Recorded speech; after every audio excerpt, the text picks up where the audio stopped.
Kama wachezaji tumejiandaa vizuri na kujua kuwa tuna deni kubwa kwa mashabiki wetu kwa michezo miwili ambayo imepita kwetu kwa kuipoteza, na hii ni chachu ya kutufanya kwa tujue kwa ligi imeanza na hakuna kitu cha kupoteza.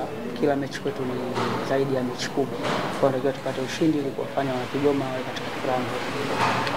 Swali Selemani Mbwezi, tunafahamu msimu ambao umetamatika ulikuwa na Kengold, lakini pia ulionyesha kiwango bora sana. Sasa uko kwenye timu ya Mashujaa, labda chachu yako mafanikio hasa ndani ya timu ya Mashujaa ni yapi, lakini wabazie timu lakini pia na kwa wewe? Kikubwa kwanza kutimiza malengo ya timu, sababu timu ina malengo makubwa na mpaka timu imeniona kule ambapo nimetoka, wanajua umuhimu wa mchezaji na kila mchezaji ambaye yupo katika timu yetu ana ubora kumzidi mwenzake. Kwa hiyo kama mwalimu yeye ndio anajua kitu gani cha kufanya ili kuweza kupata matokeo katika mchezo wa kesho. Sisi kama wachezaji tumejiandaa vizuri na kuamini kwa mchezo wa kesho tunaenda kupata pointi 3. Ushindani wa namba labda unaonaje ndani ya kikosi cha Mashujaa ukikompiti na Kengold, namna ambavyo ilivyokuwa? Kila timu ina ushindani wake, lakini mshindani wa mwisho ni mwalimu ambaye anajua nani anatakiwa kuanza na nani ambaye hatakiwi kuanza. Kwa hiyo mwalimu yeye ndio ana majukumu ya kujua yupi ambaye yupo katika kiwango kizuri na yupi yupo katika kiwango kizuri ili kufanya timu izidi kuwa bora, kwa sababu sisi wote tunategemeana.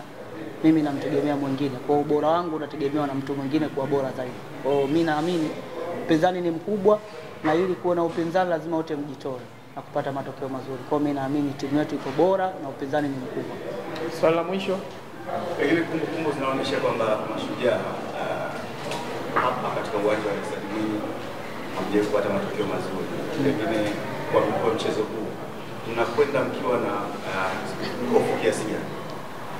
Kwanza kama mchezaji sina hofu, au kama wachezaji hatuna hofu katika mchezo wa kesho, kwa sababu ni moja ya michezo ambayo tulishawahi kucheza huko nyuma na mpaka sasa hivi jinsi tulivyo na tupo juu, ingawaje sio katika nafasi nzuri, lakini tuna imani kwa timu yetu ni nzuri na kesho tunatakiwa kupata point 3 muhimu. Hakuna kitu kingine zaidi ya kupata point 3 muhimu, kwa sababu tukihitaji kuishi katika historia tutauliza historia nyingi sana, lakini sisi kwetu tunatakiwa kupata ushindi tu.